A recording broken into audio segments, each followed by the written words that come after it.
how can our county help to make sure that we as young people, we who are ambitious, seeing that our tomatoes, our melon are being exported, or we participate in exporting our plants to other Africa nations, how can they help us, assist us to break the ambiguity? Working together with our county assemblies, we are working on a possibility of doing an aggregation center for a product in each and every ward. So that if your ward is producing a lot of tomatoes like Marigat or parts of Mogotio, we have an aggregation center for tomatoes. If your ward is producing avocado, we must have an aggregation center for avocado, so that when we aggregate and we have sufficient volumes, then we can work with the Chamber of Commerce to identify the markets for us, including the sectors that are involved in that product. Like HCDA will be able to at least assist us, and with the PS of MSMEs, we shall be able to crack that sector of exporting our products. But before we even ask ourselves about export readiness, are we really satisfying the domestic market? So I think we need to begin from there.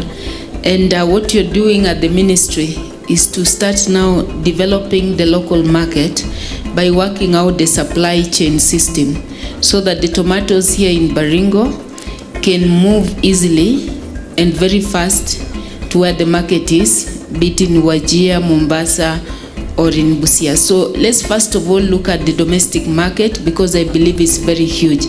But when it comes to export market, the government has invested a lot of efforts. We've had negotiation opening up markets with the European, for example, the EPA, the Economic Partnership Agreement with European countries is ongoing right now. And then also under the continental inter-Africa trade on the continental, the FCFTA, under the framework which last week we flagged off 35 containers to DRC, to Juba, and to Zambia. Early this year, around February, they adopted the protocol for youth and women in trade. So they've already created an opportunity, and member states have now been urged to start domestication of those two very critical protocols, how to support youth and women in trade. In this country right now, mnaambia vijana waenda watafute tenders, contracts and all that. You are asking them to push themselves towards that direction. But you realize that once akipata your job, hana yodo.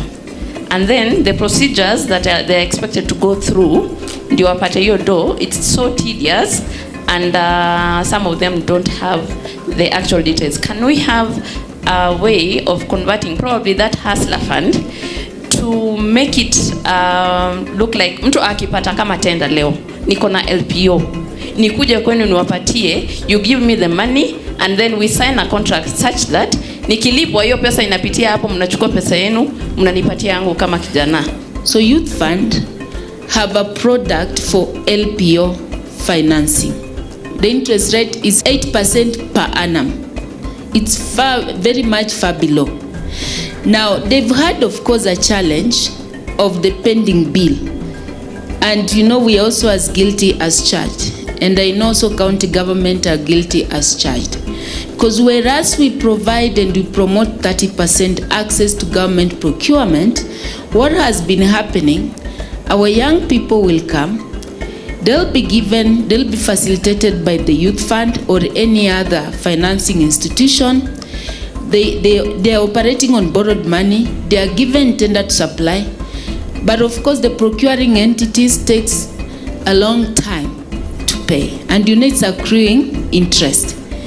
And because we don't have a bottomless in terms of resources, you find most of these institutions now becoming a little bit more cautious. But we've told them that the Youth Fund, first of all, we've told them they need not to ask our young people to provide any collateral. If anything, collateral will be the Hustler Fund credit score.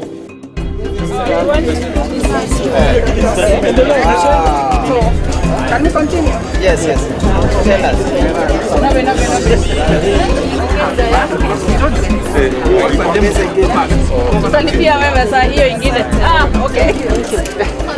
We have a very strong private sector as a country. As we lay fiber as government to every county headquarters, to sub-county, to every ward, we have a huge business opportunity. And this is also to our President of Chamber of Commerce and the business people in the county. There is a huge opportunity that you can make money by now coming and connecting the private shops, the homes with internet. You are solved.